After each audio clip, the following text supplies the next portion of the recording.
let's hear Scott Reiter, whatever. You know, you have to be a very clever diplomat to be able to pull off what he has pulled off. But Hezbollah has red lines, and I think. First of all, no, it's not from the point of view of clever or not clever. He is not willing to sacrifice. He gets also a lot of messages from the government of Lebanon, which is like a puppet government, but also from many, many other people and the citizens of Lebanon. They would, even though Lebanon is a bankrupt country and it's a miserable condition, so they don't want to see Lebanon looks like Gaza. That's one of the things that Nasrallah knows that it will be, and it will be maybe even a whole lot worse than Gaza. They have a lot more to lose. I think the assassination of this Hamas leader is one of those red lines, and Nasrallah is a man of his word. If I were the Israelis, I wouldn't be sleeping easy right now. You don't worry. Don't worry. Of course, the situation is not great. Israel has paid with young soldiers and commandants. It's not like the Hamas or the others. The commandants of Israel, of the troops, they are going to in the first line, and after them the soldiers. They are not cowardly animals that are using children and women to protect themselves as human shields. Hezbollah, like Hamas, is a resistance organization. And when he says that Lebanon will take back what is theirs, he's talking about the Shabbat. Hezbollah is a terror organization beside of a resistance organization, and it's a proxy of Iran. It's one of the hands of Iran. Iran is a global terror regime that must be one way or another dealt with to stop what they're doing in the whole wide world. Farms, which Israel has occupied. That's the only thing that gives Hezbollah legitimacy, to be honest. The reason why they weren't disbanded like the other militias were, as part of the peace settlement with the Israeli withdrawal, is that Hezbollah is a resistance organization. It derives its legitimacy from evicting Israel from occupied Lebanese territory. And as long as Israel occupies the Sheba farms, Hezbollah has a reason to exist. So I think what he's saying is we're going to take back the Sheba farms.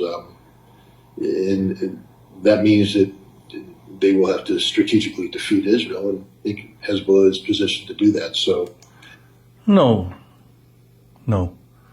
They are not in a position, they don't have enough power to do it. Because when they will try something serious, Nasrallah knows that Lebanon will be sent decades into the past.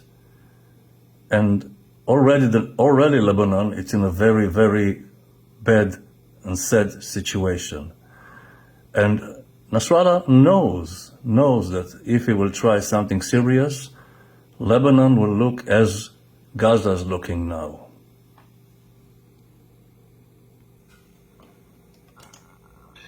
We'll see. Israel, Benjamin Netanyahu right now is a leader who's in a lot of trouble. His big initiative to redo the basic laws to prevent the judiciary from prosecuting him failed. The Supreme Court has shot that down. He's a wildly unpopular leader. Yeah, about Benjamin Netanyahu, you're right. Yes, he is a chronic liar. He is a manipulator. He is someone that you can never trust. And to be in power, to do anything to continue to be in power, he made hand in hand with those crazy fanatics, extremists, Ben Gvir and Smotrich and other people, Messiah people, crazy people, which they are worried about themselves, their positions, money for them, money for the settlements, money for religious. Also, beside of them, there is also some 2 or 3 religious parties that they are always with Benjamin. They are sucking the country with billions. And all those things must come to an end, especially after this historical disaster. And I hope that it will, because this government is very bad for Israel and is very dangerous for Israel. And Scott, about what you said at Hezbollah revenge, yeah, they sent it today, a few 40, 50 missiles, and also an unmanned, unmanned primitive something, well,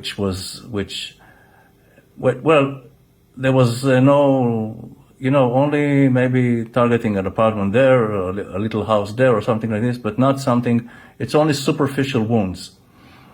But what Israel did, Scott, they targeted different strategic places of Hezbollah, and they also did something more. They targeted more in the depth of Lebanon, about 35 kilometers inside in Sidon, strategic targets of Hezbollah. Look. It looks so beautiful, in a sense of humor, yes, and cynical, but see, this is targets that were destroyed in Sidon and in the area.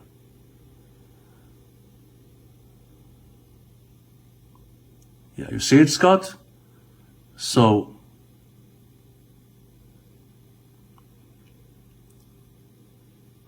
yes. Boom.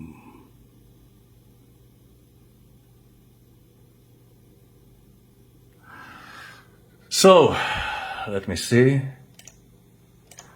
So, Scott, Israel is not afraid of Hezbollah. Of course, they don't want the conflict. But if it will be necessary, Lebanon will look like Gaza. And I'm sure that Nasrallah doesn't want it. Nasrallah himself is in pressured by Iran. He wants to show identity, or wants to show that he is brothers with Hamas. But the situation is not even pleasant for him. And, by the way, you never mentioned, all the time he is like in the cellar. He is all the time hiding. All the time, the leader of Hezbollah, is all the time, or 95% of the time, hiding. Only a few days ago, something like this, he was outside. It was a great situation for Israel to take him. If they wanted, they could have taken them. But maybe they had some other considerations, and they didn't.